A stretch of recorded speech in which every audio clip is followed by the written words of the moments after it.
The movie opens up with a fight between Mari, the Flash, and the Arrow. As the two superheroes chase after Mari, she uses her powers to outrun them. The scene cuts to 3 days earlier with Mari inside a prison cell. A guard approaches her and tells her that her bail has been posted. Then he hands her all of her belongings, including a necklace. When the guard asks her where she got the necklace from, she tells him that it is a family heirloom.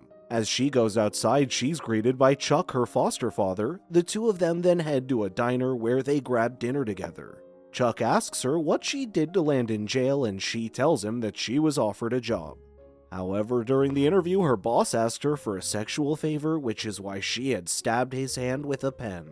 Then as the two of them leave the restaurant, they are attacked by robbers who try to take the necklace around Mari's neck. Just as one of them punches Chuck, Mari gets a surge of power and takes down all three of the robbers. She's surprised by her own strength, but does not have the time to question it when Chuck takes her back to his house and tells her to stay the night.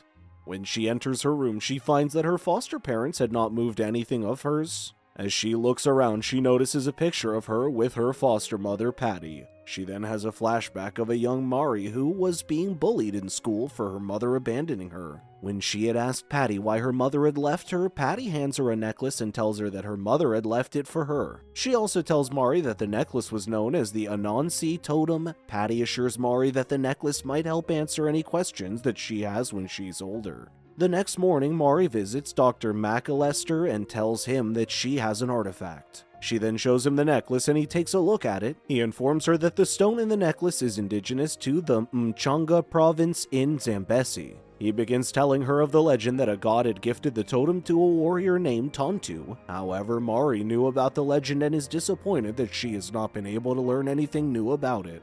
Just as she's about to leave, Dr. McAllister tells her that another legend claims that the totem lent its wearer access to Ash or the animal kingdom. This meant that the wearer could conjure up any animal and harness its power or essence. He then tells her that she should not worry about it because it is only a myth. Just as Mari leaves his office, the professor calls up a mysterious woman and tells her that she's shown up at his office. Asking about the necklace that the woman wanted, the woman then assures him that once she has the necklace in her hands, she will fund his next expedition.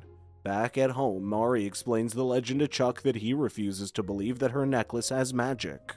Mari then touches the necklace and uses the essence of a spider to walk up the walls of the house. Then she conjures up the power of an elephant and lifts up a table with one hand.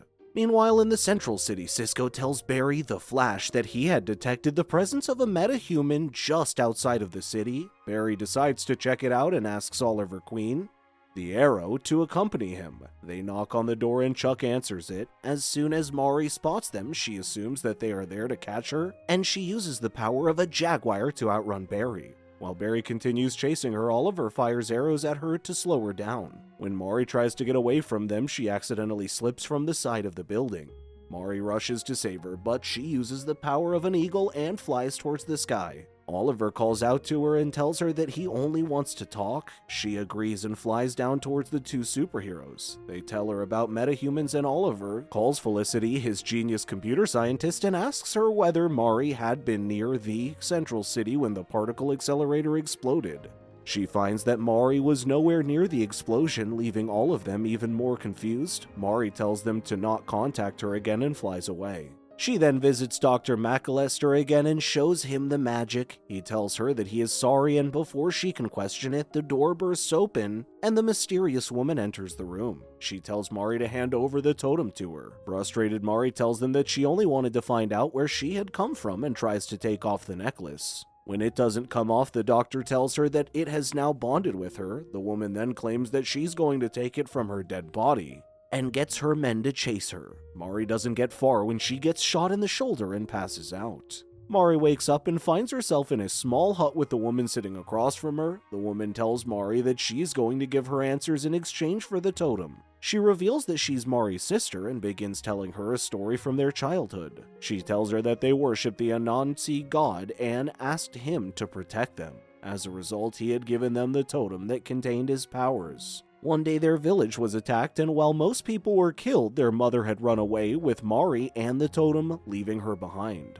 Once she finishes telling Mari the story, she orders her men to hold her. She then opens a container with a spider inside and tells her that the spider will break her bond with the necklace. Just as she brings the spider, it bites her. Mari uses the power of a rhino and throws the men away. She begins running, and by nighttime she passes out. She opens her eyes to find her sister stealing the totem from her. Sometime later, she hears the spirits talking to her. They encourage her to stand up to her sister and get the totem back. When Mari goes back to the village, she finds that her sister is now bonded with the totem. Just then, a herd of animals shows up behind Mari and helps her in scaring civilians away. Then her sister uses the power of animals to attack her, but Mari manages to hit her back. She then pulls out the spider and attaches him to her sister's arm. This causes the bond to break and Mari is able to take the totem back.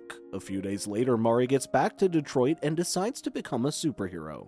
With her father, the Arrow, and the Flash's support, she begins taking down criminals. One night, Mari comes across 2 criminals and attacks them. However, she struggles to control them. When she gets back home, she tells Chuck about it, and he tells her that she might need to understand animals better for her to get control over her powers. He introduces her to a behaviorist at the Detroit Zoo, Dr. Lena Vargas. Dr. Lena tells her that an animal's behavior depends on 3 factors: genes, ecology, and evolution. Then Mari asks Lena if she can have a job at the zoo. Dr. Lena introduces her to Caesar, a gorilla, and when she starts responding to Mari's necklace, she agrees to give her a job. While cleaning his sanctuary, Mari shows him her power, but this scares him and he begins getting agitated. The next day, while working with Caesar, Mari hears a commotion from Dr. Lena's office. When she goes to check it out, she finds 3 men wrecking it. Once they leave, she asks Dr. Lena what they wanted from her, and she reveals they were smugglers, and they wanted her to help in selling animals on the black market. Mari assures her and tells her that she can help.